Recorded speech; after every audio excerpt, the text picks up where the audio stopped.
alguien de que también quizás para esta audiencia sería interesante. En todas las competencias donde he participado, he ganado las competencias bursátiles de este tipo. Um, Licenciatura, maestría, pero los he ganado con un desgaste fuerte, o sea, realmente no durmiendo, descuidando mil cosas, pero así completamente, pues toda la leña al asador, muy fuerte. Y la primera fue una estrategia, un short call que salió muy bien y pues otra competencia en mi maestría que fue distribución, fue un poquito más institucional en el sentido de que tenías que tener un mayor diversificación y otras reglas ahí y no era simplemente ganar por mayor retorno, era ganar por retorno ajustado por riesgo y pues esa también la gané. Disfruto mucho las competencias bursátiles también, entonces pues felicidades a todos que están en este reto Actinver. Yo hoy les voy a hablar sobre, en inglés es Key Value Drivers, creo que factores claves de la evaluación, algo así haría sentido, sobre a nivel empresa, porque al final de cuentas estamos hablando de empresas, a nivel empresa, ¿qué es lo clave para su evaluación? El valor de una empresa, podríamos hablar de mil cosas. Podríamos hablar de reputación, podríamos hablar de ubicación, podríamos hablar de cadena de suministro, podríamos hablar de cadena de distribución, podríamos hablar de empleados, marca, productos. Pero a final de cuentas, todo lo que afecta la evaluación de una empresa se puede convertirse en una de dos cosas. Flujos o tasa de descuento. Tasa de descuento es un tema de riesgo, que una empresa con mayor riesgo requiere mayor retorno, descuenta sus flujos a mayor tasa. Entonces, en simplificando mil cosas de un curso de evaluación que yo creo que un semestre completo no abarca para un curso de evaluación. De hecho, yo en semestres completos creo que necesito 2, 3 semestres para realmente profundizar, pero simplificando todo es flujos descontados. Bien, pero hablando de flujos descontados, ¿cómo sé qué seguir de esas mil cosas? Yo he visto, y muchos en la industria, yo trabajé en Citigroup, en Interacciones, que ahorita es parte de Banorte, en el Mexico Equity and Income Fund. Trabajé más de una década en análisis bursátil y he visto que un nuevo analista está tratando de entender las mil cosas que afectan la evaluación y un analista que tiene una década, 2 décadas de experiencia, que ya ha sido reconocido por el Institutional Investor, más o menos tiene en la mente también mil cosas, pero realmente está solo viendo 5 o 3 y muy profundo. Entonces, sobre eso voy a hablar hoy, es cómo un nuevo analista, aquí estamos un poquito más del lado de trading que del lado de análisis, un poquito más del lado de corto plazo que de largo plazo, pero todos tenemos interés en algo bursátil y estas herramientas sirven también. Pero como un analista empieza a aterrizar, identificar los factores claves en una empresa. Pero vamos a empezar no con la empresa, sino con la industria. El resumen que ya dieron. Hay que empezar con el sector. El error más común es empezar directamente con la empresa, pero si entiendes primero el sector, puedes saber si tus estimados están descabellados, si hacen sentido, si es posible lograr lo que la empresa dice que va a lograr. Recuerdo una vez, una empresa que yo cubría salió a prometer flujos, crecimientos, compound annual growth, o sea, tasa anual compuesta de crecimiento de 15% por año durante 5 años. En una industria que hace 10 años hubiera podido lograrlo, que en ese momento estaba creciendo 5%. Entonces, aterrizar la empresa dentro de la industria me ayudó a no comprar esa idea. Entonces, sí, entender la industria, entender las acciones, dos habilidades diferentes, pero hay que empezar con la industria para empezar a entender la empresa. Y a final de cuentas, por lo menos en acciones, atrás hay una empresa, en deuda casi siempre es una empresa o un activo respaldado por hipotecas o carreteras o algo. Pero hay que entender los flujos detrás. Entonces, sí, hay que empezar entendiendo el sector en relación a su índice. Renta variable, si el índice, cuando el sector supera el índice, cuando el sector tiene un subdesempeño en relación al índice. A mí me gusta simplemente graficar. Sales y graficas, no sé, tu índice, poniendo todo como base cero, base 100 más bien. Entonces, si este es el índice y yo veo un sector que a veces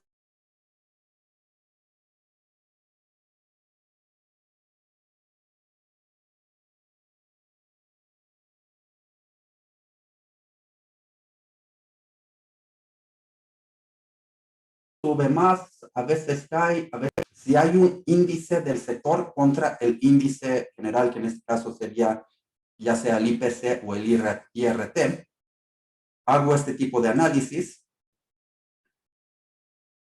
Ya después lo vamos a hacer a nivel empresa, pero hay que entender el índice, entender qué factores macro, qué hace que un índice tenga subdesempeño y sobredesempeño, un índice, un sector. ¿Qué puede ser? Para entender el sector, primero, capacidad, demanda, inventarios, oferta, demanda, precios, si están disponibles. ¿Para qué existe ese sector? Podríamos hablar coches, ¿ok? Podríamos hablar, no sé, ferromanganesios, ¿ok? ¿Por qué existen ferromanganesios? Y empezar a ver quiénes son, también a mí simplemente a veces me gusta estudiar la historia, pero quiénes son los principales compradores, quiénes son los principales vendedores, por qué compran, por qué venden, cuáles son algunos productos sustitutos, qué está pasando en esos mercados, entender métricas financieras a nivel histórico, lo que acabo de decir en la gráfica, rendimiento histórico, análisis, el libro que estoy utilizando lo llamo cadena alimentaria. Yo lo voy a llamar aquí la cadena de suministro, no, la cadena de valor, ¿ok? Pero sí, o sea, no solo la empresa, pero antes de la empresa, sus proveedores y sus clientes, y entender un poquito mejor esas dinámicas entre este sector y otros sectores, proveedores, etcétera, te ayuda también a entender mejor cuáles son los riesgos, cuáles son las oportunidades que pueden hacer que tu sector crezca mucho o caiga. Ahora, pues esto es más fácil en sectores establecidos. En algunos donde hay menos historial no es tan fácil, pero seguimos intentando entender el sector antes de pasar a la empresa. Lo que queremos hacer es determinar cuáles son los factores que hacen que el sector, que la evaluación del sector cambie. Lo que había dicho, o sea, en esta lámina estoy regresando a esta idea de quiero saber cuándo hay sobredesempeño y cuándo hay subdesempeño, pero ¿por qué? ¿Cuál es la narrativa atrás? Mi presentación de la semana que entra va a ser cuadrando narrativa con números, pero es un poquito el concepto. Veo la gráfica, veo los números, pero ¿qué me cuentan? Entonces puede ser crecimiento en flujos, volumen puede ser una función de la capacidad y demanda del sector. Capacidad en un sector simplemente cuánta demanda puede satisfacer. Si la capacidad supera la demanda, los costos fijos son muy altos y los márgenes van a ser bajos. Si la demanda empieza a acercarse a la capacidad, ya hay menos competencia, rivalidad, márgenes suben, pero también flujo debería de salir para satisfacer necesidades de inversión. Y si es posible, y esto puede ser más complicado, obtener datos históricos de capacidad y demanda, unos ciclos económicos, el precio de venta promedio y el average sales price. También, si es posible, no siempre es posible obtener estos datos. ¿Qué factor después tenemos que decidir? ¿Qué factor tiene mayor impacto en los cambios? Si es oferta, no sé, petróleo, podríamos hablar de OPEP. Si es demanda, si es inventarios, si hay un cuello de botella en algún parte, ¿por qué? ¿Qué está pasando aquí? Tenemos que entender cómo han cambiado los precios. A veces podemos buscar a otros analistas. Y en el sector bursátil, tenemos los que manejan dinero directamente en Afores, tenemos los que manejan dinero en sociedades de inversión, en naciones universitarias, en otros tipos de fundaciones y fideicomisos, que eso es el buy side, el lado de compra. Tenemos también los que publican notas. Actinver tiene un buenísimo equipo de análisis. Tengo varios amigos míos que trabajan ahí. Muy buenos pensadores, pensadores profundos. Otras casas de bolsa, pero aquí estamos, Actinver tiene muy buenos analistas y publican notas. Ellos tienen quizás más tiempo que la persona promedio, porque pues ellos también, pues este es su trabajo, a esto se dedican, y hacen todo lo que aquí estoy desarrollando. Y si buscas esas notas, nunca hay que creer 100% a nadie, pero buscas a estas notas publicadas y te da ideas. Ves cómo pronosticaron flujos, ves qué riesgos identifican, ves qué oportunidades identifican y más o menos empiezas a entender este proceso, entender qué afecta el valor de una empresa. Y al final, pues, lo que queremos saber es cómo los cambios en capacidad de demanda provocan fluctuaciones en la valoración del sector. Podemos ver un índice. Para varios sectores hay en vez de solo el IPC, como un subíndice. O a veces tenemos que ver, bajamos los precios de todas las acciones en este sector, los dividendos, y calculamos como que un índice nuestro bien y después comparamos ese índice con el índice de la bolsa. Ahora, ¿cuáles son los beneficios de analizar capacidad y demanda? Identificar cuando la tasa anual compuesta es mayor, diferente a la demanda del sector, comprender los cambios históricos en el mercado. Aquí podemos tener como reality checks, ese es lo de controles de realidad, como que saber si, regresando, no voy a mencionar la empresa, pero prometió crecimiento anual de 15% durante 5 años y era imposible, o sea, su sector ya no daba eso. Muchos analistas, si hacen un approach bottom-up, de abajo para arriba, hubieran dicho, pues es que ellos dicen, y ellos están adentro, hay asimetrías de información, ellos saben más de la empresa que yo, entonces ellos son los directores de la empresa y dicen que es posible, algo han de saber. Pero si haces un análisis top-down, de abajo para arriba, dices, el sector no da. Pueden quererlo, pueden anhelarlo, pueden prometerlo, pero el sector no da. Entonces, sí ayuda mucho a hacer un buen análisis de sector. ¿Cuáles son algunas de las métricas que vamos a buscar por sector? Primero, hay que evitar excluir empresas que quebraron. Hay que buscar incluir esos.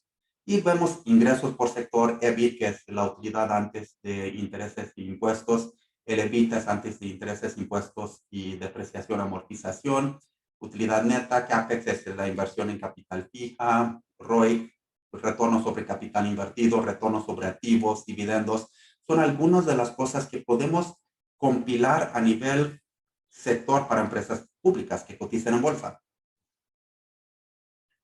Después comparamos sector contra el benchmark o un índice amplio y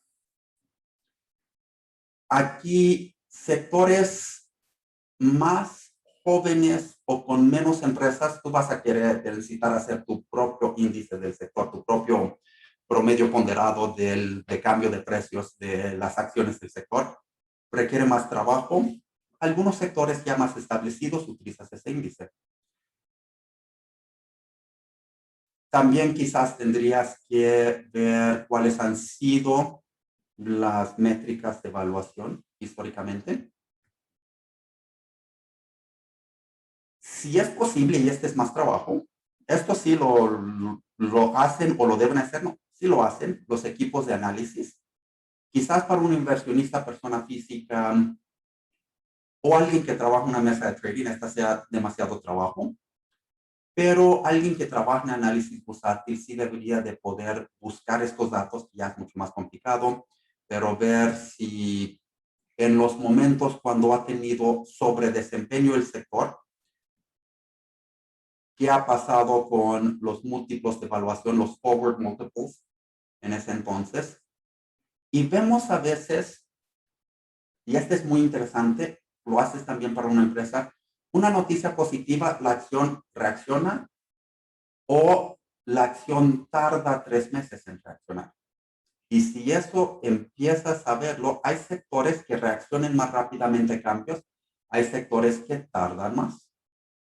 Un buen análisis de esto te ayuda a saber en el futuro, bueno, no saber, intuir, estimar, esperar que en el futuro algo parecido podría llegar a ocurrir.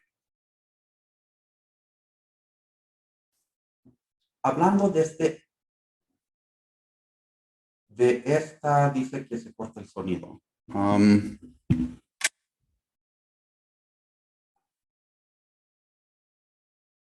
a subir el volumen un poquito aquí. Hablando de este análisis de la cadena alimentaria, saber quiénes son los proveedores, los vendedores requeridos para crear este producto. Quiénes son posibles productores y vendedores. Ahorita cadenas de suministro es una cosa muy importante, se volvió más importante después de la pandemia que lo que era antes. Y entender esta cadena alimentaria, entender de dónde vienen los insumos, nos ayuda a saber si un evento positivo o negativo, cómo podría llegar a afectar la empresa. Si la empresa vende materiales básicos, podría tener una cadena alimentaria más simple. Una empresa verticalmente integrada, a lo que refiero aquí es una empresa que ya compró sus proveedores o fue comprado por un proveedor, ya tienes proveedores y clientes dentro de la misma empresa, pues esas empresas van a ser un poquito más simples el análisis porque pues, es la misma empresa que produce el insumo para el siguiente parte del proceso. Entonces, primero hay que identificar los productos y servicios que son insumos principales, identificar los sectores que compran estos productos o servicios, buscar otras opiniones de otros colegas que han cubierto el sector. Eso sí, hay que tener cierta humildad epistemológica, humildad en relación a tus conclusiones, saber que podrías equivocar y pues platicar con otros. La verdad es que tener diálogos fuertes es importante en todo el mundo de inversiones.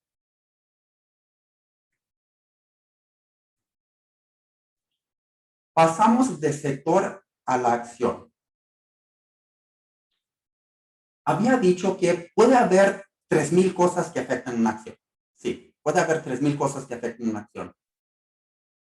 Si yo trato de dedicar tiempo a todo esto, hay como un costo de oportunidad. Es tiempo, el recurso más escaso, el recurso más valioso. El tiempo que dedico a algo, que sí afecta el precio de la acción, pero lo afecta en 0.03%.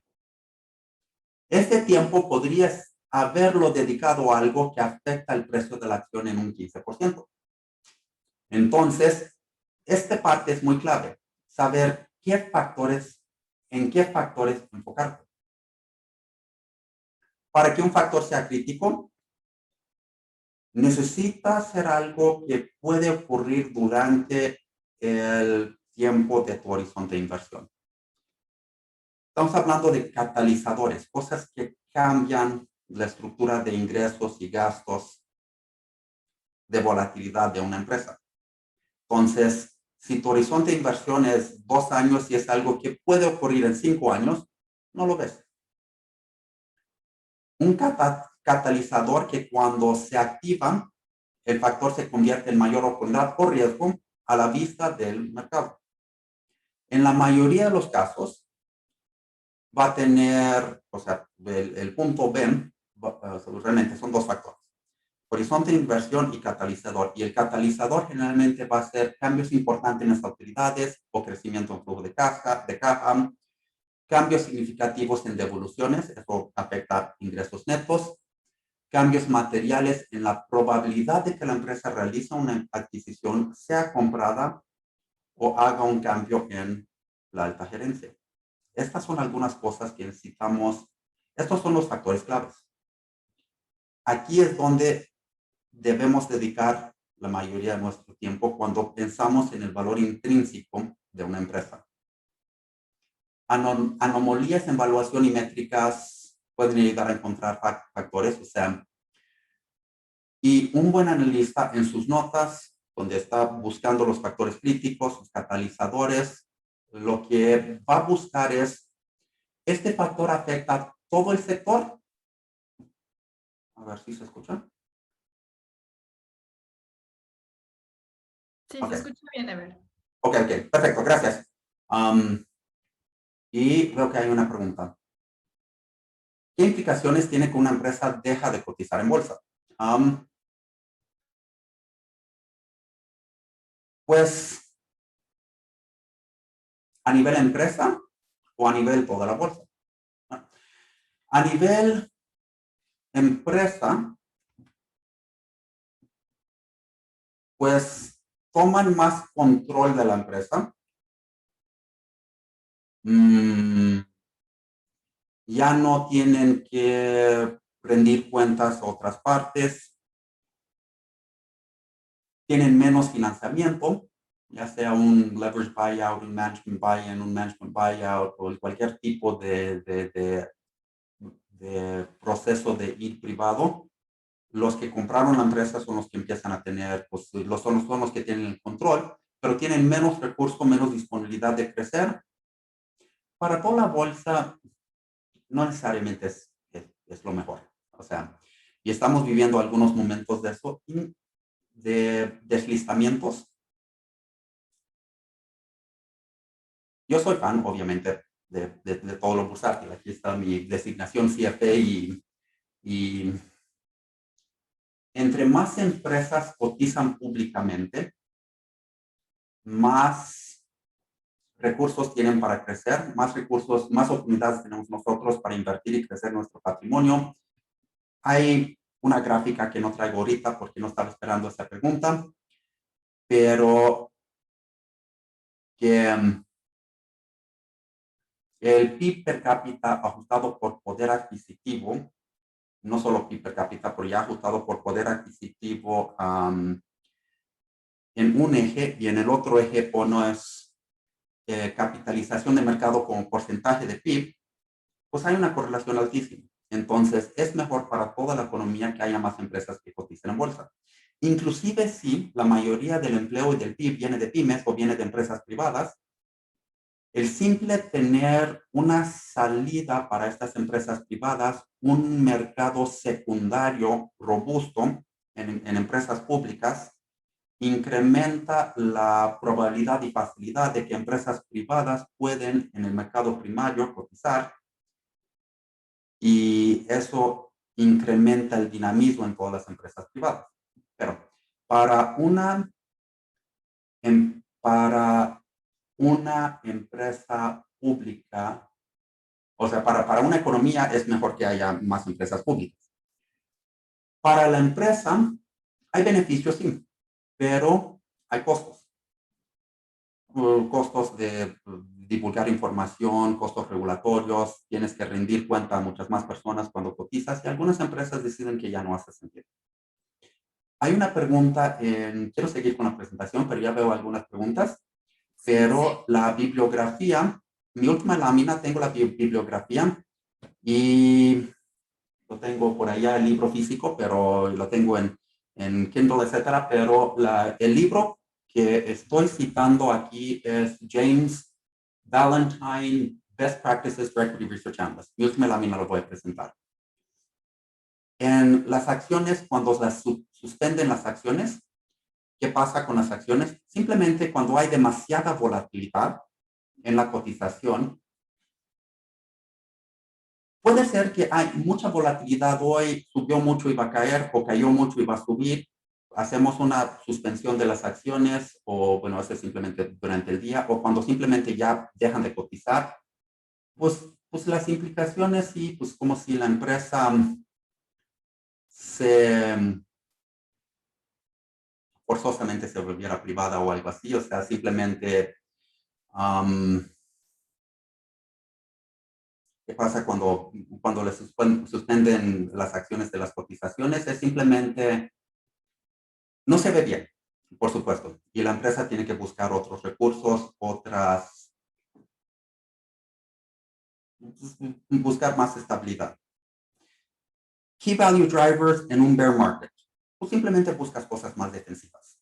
En un bull market buscas cosas más agresivas. En un bear market, que sea defensiva, que tenga mejor balance, que su producto, el producto que venden sea el tipo de producto, no sea un producto, en Camila la demanda la elasticidad de la demanda en relación a ingresos. Hay algunos productos de lujo que pues la economía entra en recesión, los prescindimos. Hay economías que hay productos que las compramos no importa qué pasa con la economía. Entonces, en un bear market vamos defensivos. De hecho, una presentación fascinante aquí sería el de Sector Rotation Strategies. ¿Qué hacer cuando sube? Cuando esperamos más crecimiento, queremos acciones más que deuda. Dentro de deuda, preferimos corporativo porque las sobretasas de crédito van a bajar. Dentro de acciones queremos crecimiento. Cuando esperamos una recesión sin inflación, cuando las recesiones generalmente suceden sin inflación, no esta, todos lo sabemos dolorosamente, pero cuando la recesión es sin inflación, que es la mayoría, entonces buscamos deuda, no acciones. En acciones buscamos defensivas, en deuda buscamos gubernamental.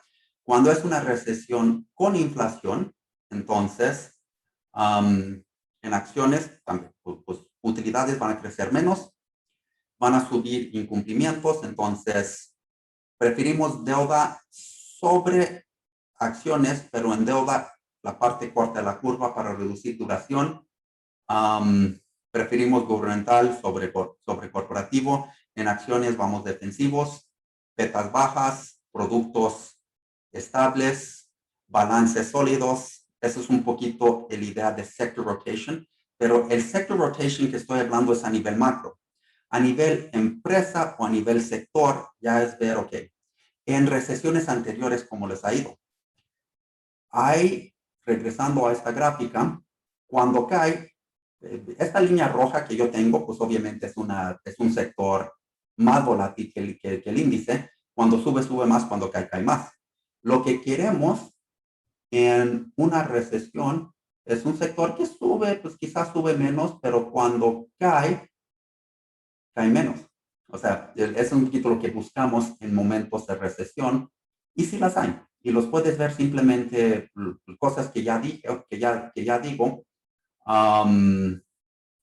que ya he mencionado en relación al balance.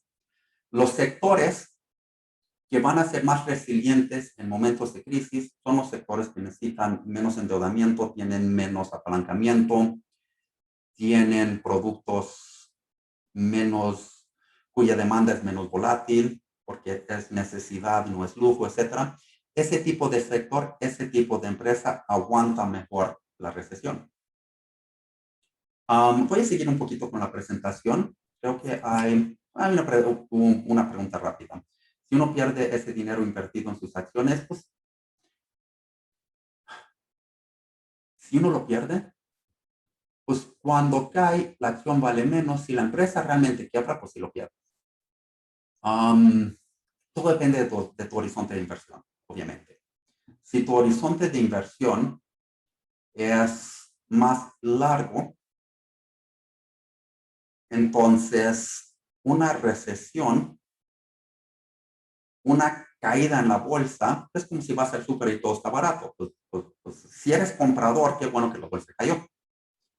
Y si perdiste, pero estás todavía en una etapa de acumulación de ingresos, tu salario supera tus gastos, etcétera, los desplomes en las bolsas son buenísimos. De hecho, yo cuando estoy a punto de recibir un monto fuerte de dinero, lo que más anhelo es que la bolsa desplome. Y sé que es un poquito antisocial, sé que quizás no es lo más padre admitir en una cosa con casi 100 personas, pero pues sí, o sea, cuando vas a comprar lo quieres barato, cuando vas a vender lo quieres caro.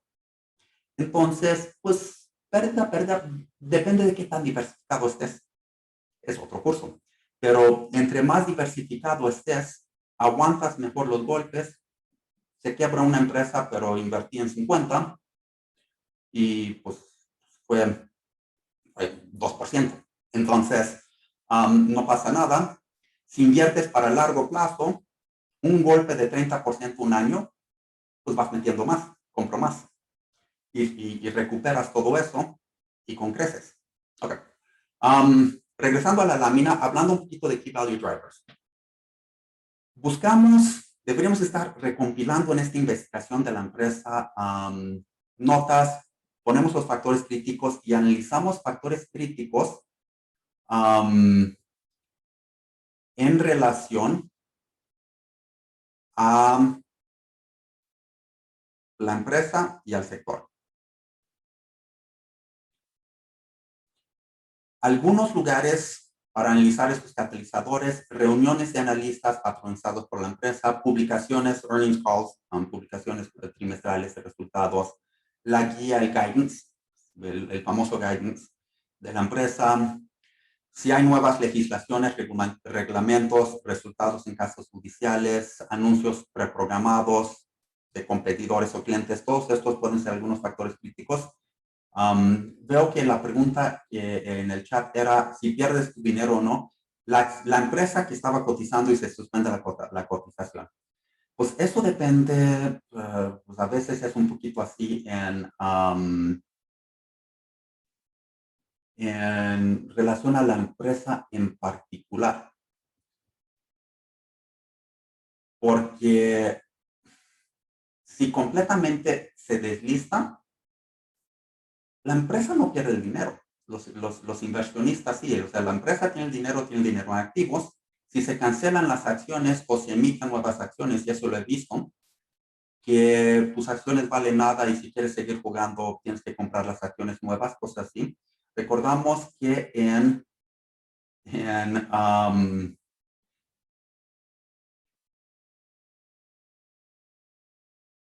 que en la relación de intereses o de pagos en momentos de crisis de una empresa, primero impuestos, proveedores, empleados, bonos senior, bonos subordinados, preferentes, acciones, pues el accionista es el que puede perder en caso de que se cancelaran esas acciones. ¿Ok? Vamos reduciendo la lista de criterios. Nivel de materialidad, cuál es el impacto probable, probabilidad e impacto en utilidades e ingresos. Y buscamos los factores 3, 4, una lista de factores y los más importantes dedicamos la mayoría de nuestro tiempo solo a esos factores más importantes. Buscamos un nivel de evaluación típico, históricamente ofrecido el mercado a cada una de las acciones bajo análisis, cómo han cambiado con el tiempo. Buscamos diferentes anomalías tenemos que identificar algunas anomalías estadísticas para entenderlo al completo. Después de analizar la valoración de datos históricos, hacer lo mismo para el nivel de valoración actual, identificar las posiciones claves que han influido en la evaluación en el pasado, y ver si realmente siguen siendo importantes. Registrar eventos que han causado lo mismo que hice aquí a nivel sector, lo hacemos a nivel empresa dentro del sector. Y vemos cuando la empresa ha tenido mejor desempeño, cuál es la narrativa detrás, qué es el catalizador que desencadenó el evento, nos ayuda para el futuro. revisar evaluaciones actuales, identificar qué hay en las acciones en términos de las expectativas, registrar los factores que impulsan los supuestos. Si el analista tiene tiempo y recursos, este sí ya es más para sell side o buy side análisis, el equipo realmente de análisis que tiene este acceso, pero de reunir directamente con management. Este es interesante porque la mayoría empiezan con reunir con la empresa. Aquí estoy recomendando que haces todo lo demás antes de reunir con la empresa para saber si la empresa te va a mentir, para saber si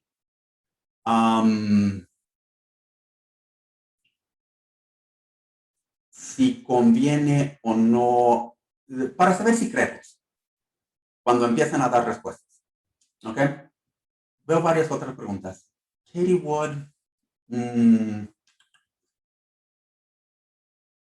oportunidad de largo plazo, pues sí, en el largo plazo todo va a subir, pero no tiene el criterio más inteligente para llegar a decisiones. ¿Ok?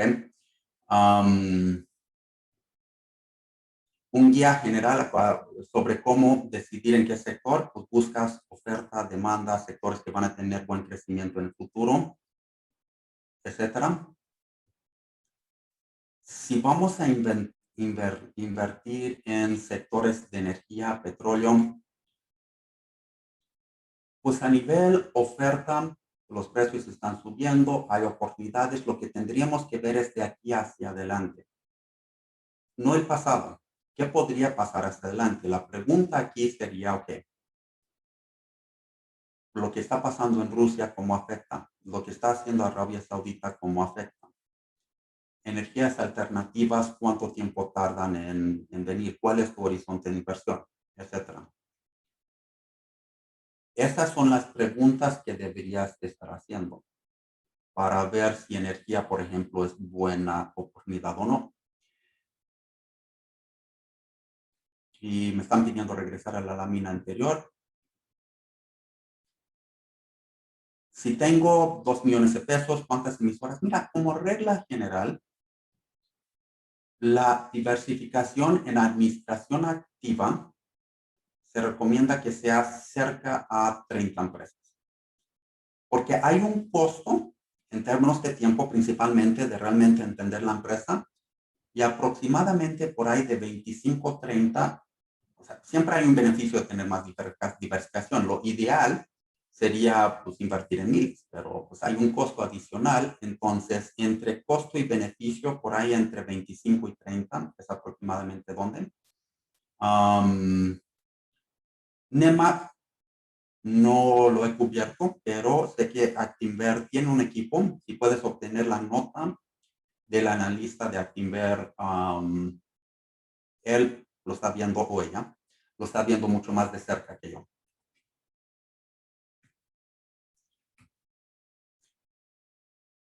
Cuando analistas reúnen con el equipo, quieren pues realmente estudiar todo antes, entender todo, saber qué preguntas evitar, porque también quieres el respeto del director de la empresa con quien estás reuniendo.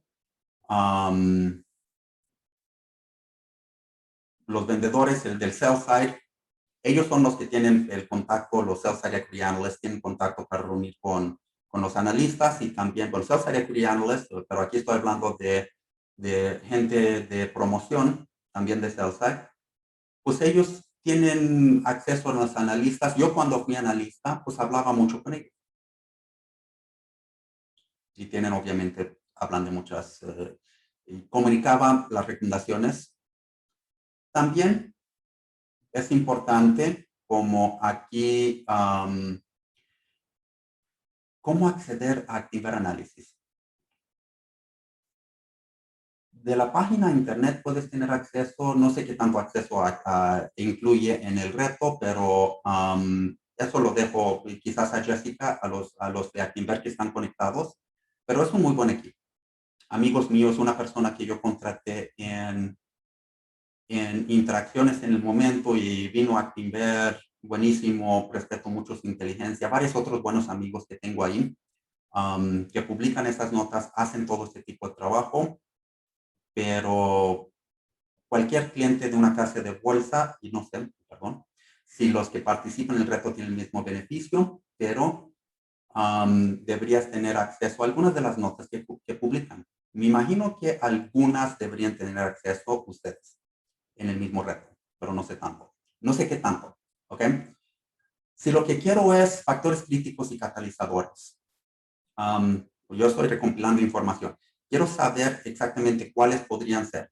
El último reporte, quiero que entender el MD&A, Management Discussion Analysis, análisis y discusión de los directores, un modelo de evaluación. Los que manejan Afores, los que trabajan en análisis bursátil, los que trabajan en el sell side, el buy side, sociedad de inversión, naciones universitarias, fundaciones, todo eso, bajan datos financieros históricos y los proyectan. La gran innovación después de la Gran Depresión con Benjamin Graham y hacer esta industria fue, en vez de simplemente ver noticias y con base en las noticias decidir si comprar o vender, fue empezar a decir, ok, ¿cuánto vale una empresa? Las regulaciones de 1933 y 34 obligaron a las empresas a publicar sus estados financieros. Después de eso se desarrolló toda la industria de auditores y se fue formalizando estándares de US GAAP, IFRS en México son las mismas normas de información financiera.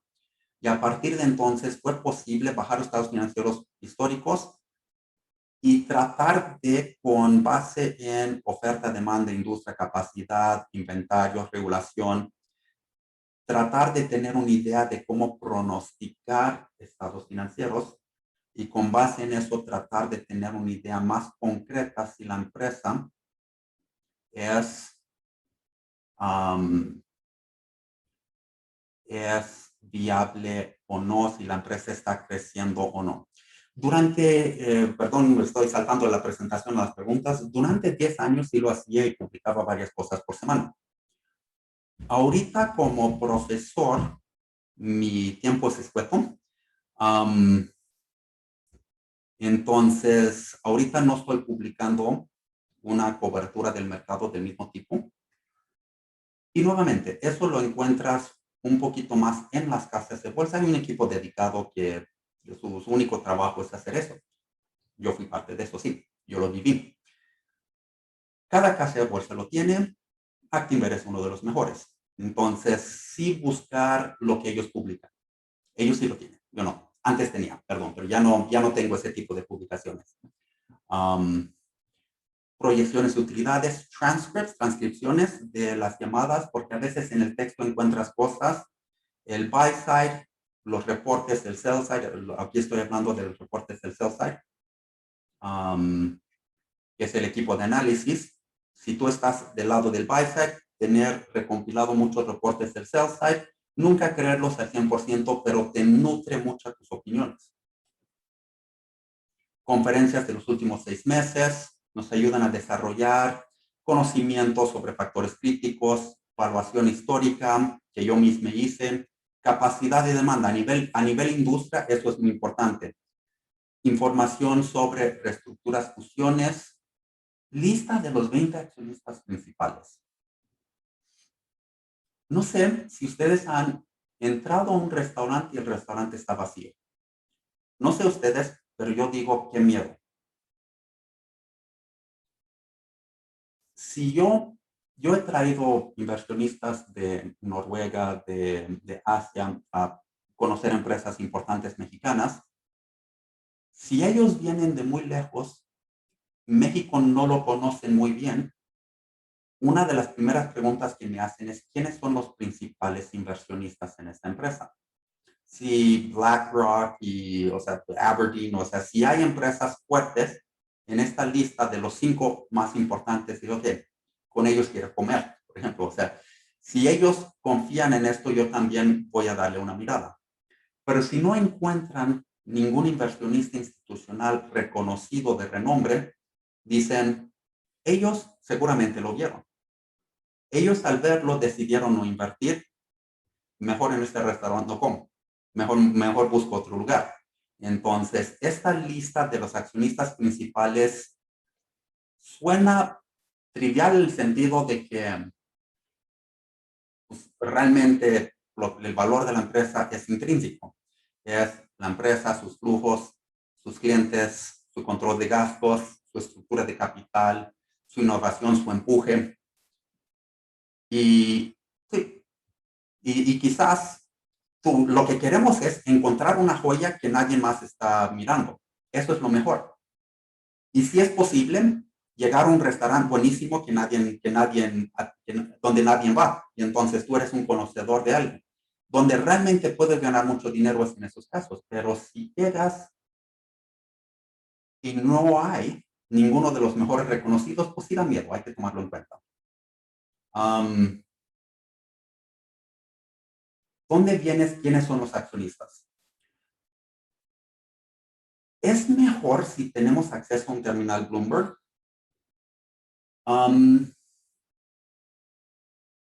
Pero inclusive creo que Yahoo Finance ya lo incluía, antes no lo incluía. Los terminales Bloomberg pues, cuestan mucho más. Pero Yahoo Finance y otras buscas ahí, generalmente hay una pestaña que te dicen, ahí no te van a ver los 20, creo que solo te dan los 5 o 10 accionistas más importantes, pero si puedes encontrar eso, sabes más o menos si es un lugar donde conviene estar. De todos los factores identificados, ver el impacto. O sea, una vez yo cubriendo Cemex, me marcó un cliente muy estresado porque había escuchado algo en Argentina y sabía que Cemex tenía operaciones en Argentina. Y como suele suceder, las cosas en Argentina iban muy mal y cualquier empresa, incluyendo Cemex, iba a ver sus operaciones en ese país afectados. ¿Sí? Hasta ahí tenía razón el cliente. Pero al abrir los estados financieros de Cemex, por ejemplo, a nivel ventas, y tienes los países más importantes, las regiones más importantes, entonces, pues obviamente México, Estados Unidos, después en LATAM, los países más importantes en LATAM, y había un rubro que pesaba creo que un total de 3% de ingresos, no recuerdo exactamente la cifra, pero una cifra baja, y en ese rubro que pesaba un total de 3% de ingresos, había 10 países y Argentina era el penúltimo. No voy a perder sueños sobre Argentina, bueno, en relación a Cemex. Si yo tuviera una empresa con 50% de ingresos en Argentina, pues sí. Pero en ese caso dices, pues seguramente las operaciones van muy mal, seguramente Cemex está siendo afectado, pero dedicar recursos de tiempo, que es el recurso más escaso, a entender el penúltimo en algo que solo pesa 3% en suma, o dedicar ese tiempo a México, Estados Unidos o Europa, pues ok. Entonces, pues ese 3% no afecta, bueno, ese décima parte del 3%, pues no era mucho. Entonces, buscamos dedicar tiempo a algo que va a afectar en 6 a 12 meses. Una de las próximas ponencias que voy a dar es sobre geopolítica. Y las preguntas van a estar interesantes sobre geopolítica. Pero en geopolítica hay impactos que afectan el país ya y hay impactos que pueden tomar 20 años. Entonces hay que ver más o menos cómo los vas aterrizando. Un impacto de 20 años en tu composición de activos, un impacto de 6 meses en tu selección de activos ya. Y si no afecta EPS es earnings per share, CFPS es cash flow per share en más de 5%, o si no afecta márgenes en más de 50 puntos base, dedica tu tiempo a otra cosa. Hay que identificar los catalizadores para los factores críticos más significativos. Estoy viendo que el tiempo casi se nos va. ¿Ok? Sí, necesito ir un poquito más rápido, pero identificar estos catalizadores, identificar, pronosticar a través de una buena, detallada investigación, supervisar la red de fuentes de información. Hay una palabra que a veces lo tomamos en el sentido negativo, pero esto lo quiero decir en el sentido positivo, que el sector bursátil es un sector muy chismoso, en el sentido de que hablamos, y es no solo a veces entender dinámicas familiares del grupo de control o sea, ese tipo de chismes, siempre y cuando no se va a morbo y cosas así, siempre y cuando se aterrice, entonces quizás chisme no es la palabra correcta, pero siempre y cuando este mercado de información tenga que ver con valores críticos de la evaluación o factores claves de la evaluación, es bastante robusto y benéfico para todos nosotros que tenemos inclusive dinero en nuestra Afore. Entonces, es un sector donde tener red de información es valioso. Utilizar la palabra chisme, pero no sé si esa es la palabra correcta, pero es algo como chisme. Pero sin la parte morbosa, es un poquito más realmente, porque tiene que ser información aterrizada y cierta, no vamos a hacer decisiones sobre, o sea, sobre lo que escuchamos ahí, sobre lo que genera morbo, pero sí es de alguna forma un mercado de información y poder dar y recibir información valiosa sobre factores críticos es indispensable para ser buen analista. No sé a qué tiempo puedo seguir. Voy a seguir con la presentación hasta que me interrumpen y digan que ya. ¿Ok? Nuevos factores críticos, vas a agregar factores, vas a quitar factores con el tiempo. Si estás viendo la misma empresa durante 10, 15 años, hay que seguir un proceso para determinar si ha surgido un nuevo factor, pero también enfocarte en los factores ya identificados. Y para finalizar, no estamos buscando una realidad hoy, un data point. Estamos buscando cambios de tendencia. Al hacer investigaciones, etcétera, no queremos cerrarnos una oficina en Excel. Queremos debatir, queremos platicar, queremos recibir información. Muchos analistas llegan y pasan 8 horas enfrente de un laptop jalando fórmulas en Excel y piensan que están trabajando. Solo estás trabajando si estás aprendiendo factores críticos o comunicando factores críticos o implementando factores críticos. El Excel te sirve para eso. Pero no todas las horas que pasas enfrente de Excel son trabajo. Trabajo es aprender factores críticos, comunicar factores críticos, implementar factores críticos. Ese es el trabajo del inversionista. Y con eso terminaría mi ponencia. Alguien me preguntó sobre la bibliografía. Sí. Aquí está. James C. Valentine, 2011, Best Practices for Equity Research Analysts. Y aquí sale datos principalmente de capítulos 7 y 8. El libro entero lo recomiendo a cualquier persona interesado en entender empresas y hacer evaluación. Mi libro está ahí y lo tengo firmado. Pero lo puedes comprar en Kindle. Esta no sé si está en Audible. Pero sí, lo puedes comprar en Kindle. Amazon, por supuesto. Buenísimo el libro, muy recomendado. Vamos a ver si hay otras preguntas que surgieron. Ok, los accionistas.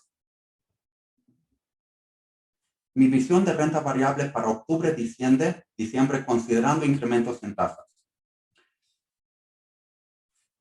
¿Puede ser que el mercado ya descontó las expectativas?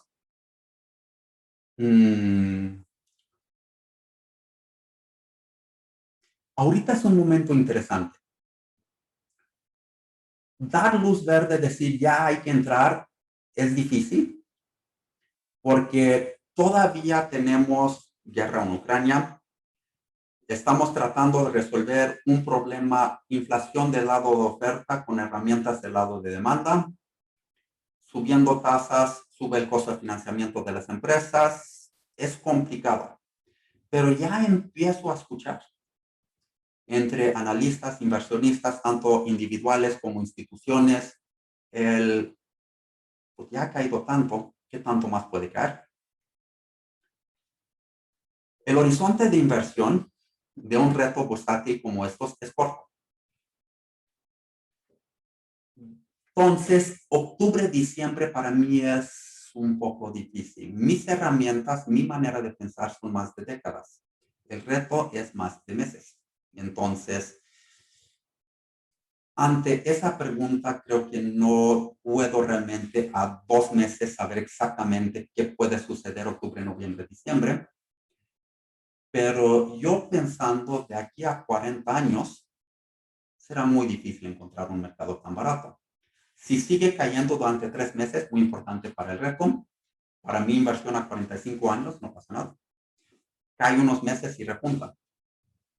O sea, de que en el largo plazo va a subir, sí. De que en el largo plazo van a resolver cadenas de suministro, sí. De que la guerra tarde meses o años, no sé, pero en 40 años no va a seguir la guerra. Vamos a tener estabilidad, recuperación de alguna forma en cadenas de suministro, en fertilizantes, en alimentos. O sea, en el largo plazo me gusta el momento de hoy. Lamentablemente, para un reto así, saber exactamente en 2, 3 meses es difícil. Es difícil saber exactamente qué va a pasar, pero lo que podríamos ver ahorita en estos meses, inclusive vimos la semana antepasada, la bolsa cayó y repuntó, pero repuntó más por pretexto que por fundamentos. Y eso ya me hace pensar que estamos cerca a mínimos. ¿Qué tan cerca? No sé, pero ya estamos relativamente cerca a mínimos. Tenemos que tomar eso en cuenta.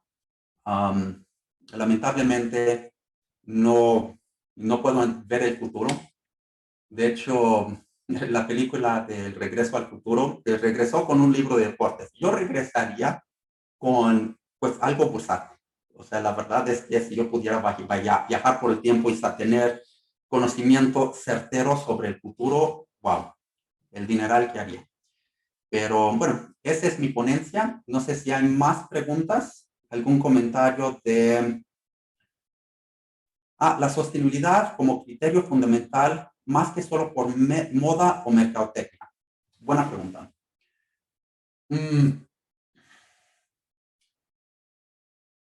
No descarto que haya algo de moda. Yo hago la actualización anual del currículum CFA para este examen, para estos libros, escribí unos 20 capítulos para estos libros, y la literatura académica empieza a hablar más de sostenibilidad, más como necesidad que como lujo, o más como algo real, no como una elección de algunos accionistas si lo quieren. Yo lo veo más del lado de gobierno corporativo, que el lado de impacto en el medio ambiente, pero una correlación entre ellas. Empresas con mejor gobierno corporativo consideran mejor algunos impactos éticos, consideran también mejor su impacto en medio ambiente, en cuestiones de género, etcétera. Y también tienen menores riesgos. El principal beneficio de tener un buen gobierno corporativo no es que vas a crecer más y tener mejores utilidades.